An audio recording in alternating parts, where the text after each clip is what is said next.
Imagine you're a Brazilian soybean producer located in the state of Mato Grosso, deep in midwestern Brazil, neighboring Bolivia, and you have clients waiting for your products in China. So, how do you get your soybeans to your Chinese customers? First, you have to load up a bunch of trucks to travel 1,600 kilometers to the port of Santos, Brazil's busiest. Then the soybeans will be shipped all the way to the port of Qingdao across the Yellow Sea from South Korea. What would you say if I told you that the drive between your silos and Santos will be more expensive than the ship taking your grains all the way to the other end of the world to China? It sounds ridiculous, but it is true. Brazil China deliveries are costing about $22 per ton thanks to a higher supply of ships. Meanwhile, internal freights in this country, Latin America's biggest economy, can reach a staggering $150 per ton, according to the Association of Soybean Producers of the state of Mato Grosso. The reason? That's right, infrastructure problems.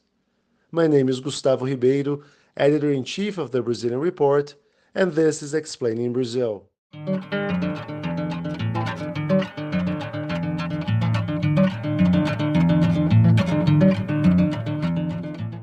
Ever since the Portuguese arrived on our shores in the late 1400s, the transportation of goods and people within our territory has been a major issue. Infrastructure is one of Brazil's main bottlenecks. The country ranked 73rd out of 137 analyzed by the World Economic Forum's Global Competitiveness Report in 2018. It impacts multiple areas of life. Healthcare, as only half of the country has access to a sewage system, competitiveness, as everything gets more expensive due to higher transportation costs, and even tourism, as travelers have fewer options to move around this gigantic country in an affordable fashion. We Brazilians pay a lot for electricity. Our internet is kind of slow, and our transportation system is ridiculously ineffective. For this podcast, I spoke to Ilana Ferreira, who is a specialist in infrastructure at the National Confederation of Industry, the CNI. I asked her to compare the current state of Brazil's infrastructure to other emerging economies. In the international rankings that evaluate the quality of the infrastructure. Compared to other countries such as Chile, China, Russia, or even Argentina, Brazil invests little in infrastructure. We invest about 2% of GDP per year, and this volume is sufficient only to offset the depreciation of the sector. Ideally, we should invest around 6% of GDP to compare with competing countries such as Chile and Russia, for instance. The economic crisis faced by the country generated the need to contain spending and led the federal government to paralyze important infrastructure projects. Although more evident in the case of the union, this process of contraction of investments also affected the state and municipal projects, causing infrastructure works to be stopped. That's a huge problem. Last year, the government published a report listing 32 recommendations for Brazil, including a major bump in the investments.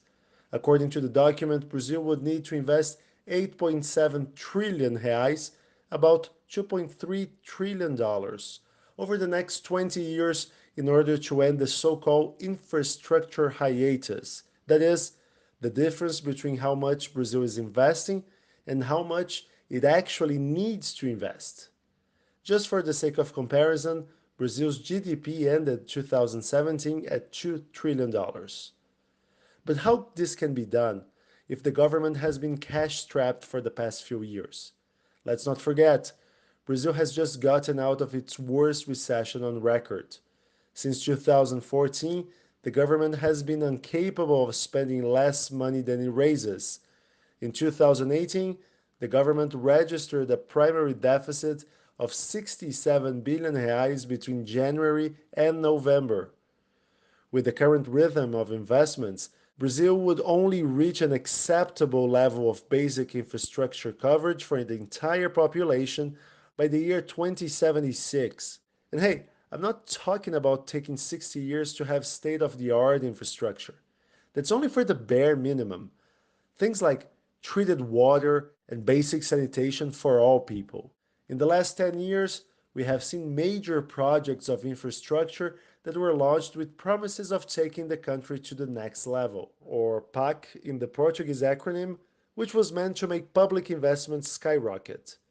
Michel Temer launched Crescer, which means to grow, a push for more privatizations of infrastructure projects. Despite being very different, these two programs share one quality. They both desperately underperformed. PAC delivered only 17% of finished projects, while Crescer promoted only half of the concessions and privatizations it promised. But why does Brazil invest so little in infrastructure? It's not only a lack of money, as Ilana Ferreira mentions. The main reason for the interruption of works, although we have this fiscal deterioration, is technical problems.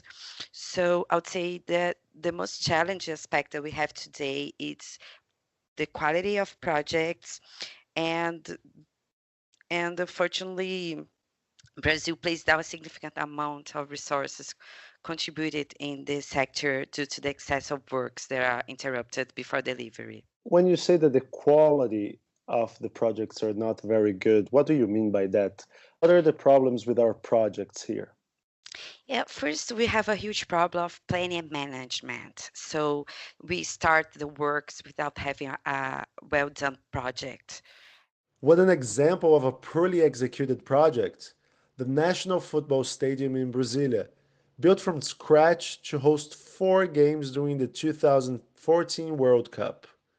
The construction project that was approved by the local government didn't include a jumbotron, a roof, or even infrastructure for internet.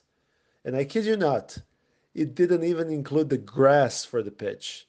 Remember, this was meant to be a football stadium. By the time it was finished, the stadium was the third most expensive in the world, built in a city with no major clubs able to fill its 70,000 plus capacity. It cost $830 million, an absurd rate of $11,400 per seat, which brings us to Ilana Ferreira's next point. The other problem we have is that sometimes we have political interest that decides which projects should be started. And CNI recommends some measures for the country to avoid this kind of problem. First of all, we recommend improve the macro planning that should consider exactly technical aspects and not political aspects in this kind of decision.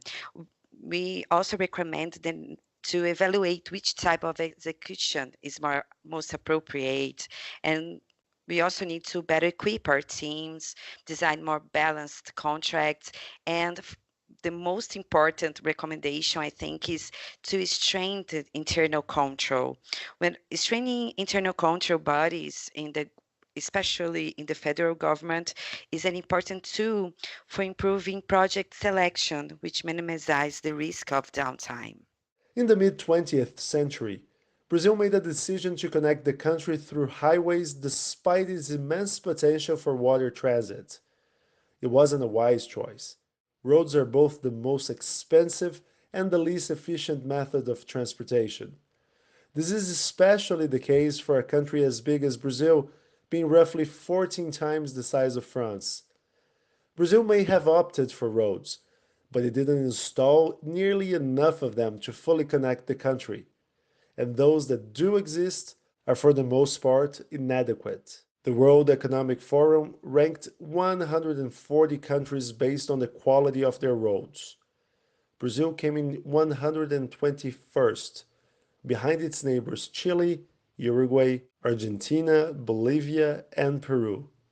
The grades given by the forum went from 1 to 7, and Brazil received a measly 2.7, not even qualifying as mediocre. This number is easily explained. Only 12.4% of Brazilian roads are paved, and 53% of our roads are having problems that actually add to transportation costs. Brazilian roads cause losses of roughly $900 million per year in logistics costs. No wonder freight prices are such a hot bottom issue between truckers and producers. Brazil has experienced the risks of solely depending on roadways to transport its goods. Back in May 2018, truckers decided to stage a strike for better pay. It lasted 11 days, and the consequences were dreadful for the economy. The strike has essentially tanked Brazil's economy. Grocery stores have been empty, airports have been closed, and gas pumps have run dry. The nation's oil sector workers are threatening to go on strike as well. So there's no respite for President Temer, who already has a 5% approval rating. So things are just going to get worse from here. But infrastructure does not only mean roads and railways for agribusiness production. Energy costs also play a big role as they account for a large portion of industrial production costs. And Brazil underperforms in that aspect too. According to a CNI report, the country has the highest prices for industrial clients among most emerging economies. In the late 90s, Brazil faced major blackouts as the result of poor energy infrastructure. Since, the country has invested in the sector and has made great strides despite still relying too much on one source of energy, hydroelectric power. Perhaps the scare of the trucker strike could help the country realize it needs a better transportation system. I know railways are really important, but think about short term. We need to invest to reduce the depreciation of our roads. That doesn't demand a lot of money, that doesn't demand a lot of law changes, and that would cause a huge impact in 1 year, for instance.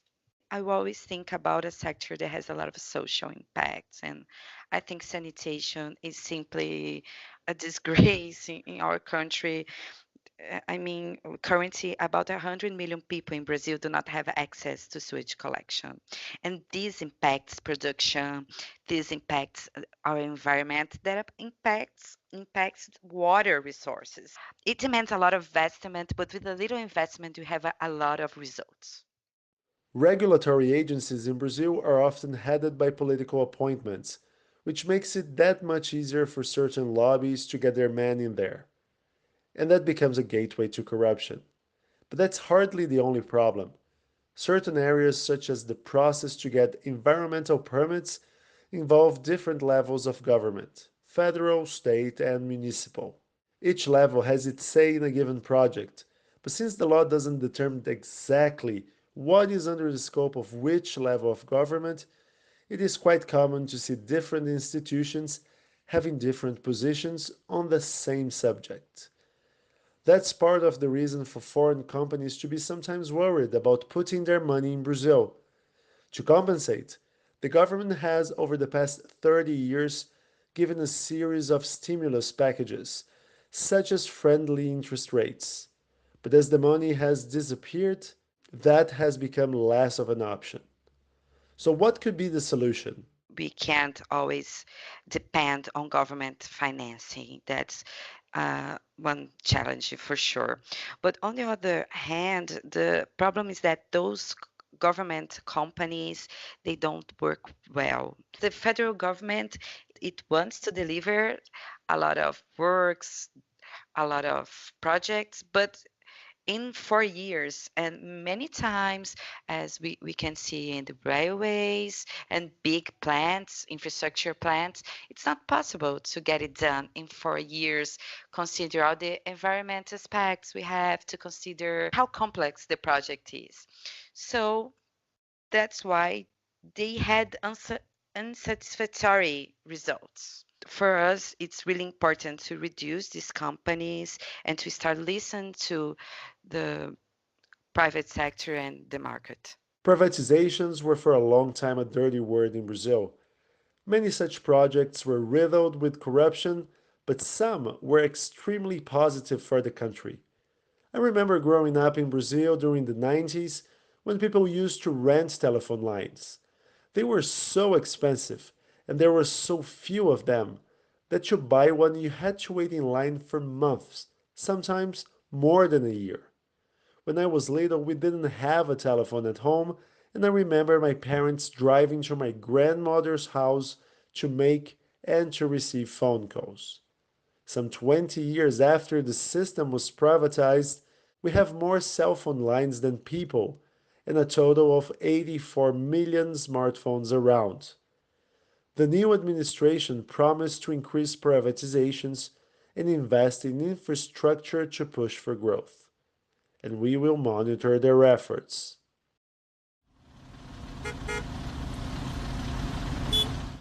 Have a flight to catch, or maybe you missed your flight because of traffic? Experience the best way to get to and from the airport with Voom. Voom is an on-demand helicopter booking platform that allows its passengers to rise above it all.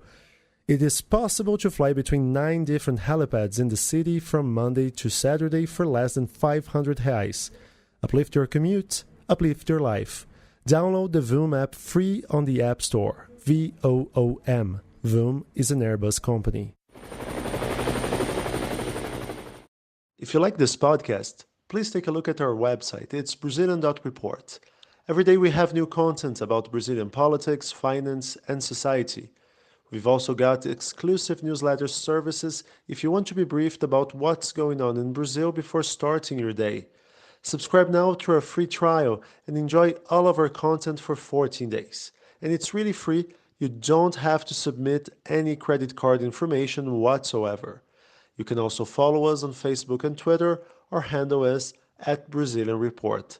That's all for now. See you next week.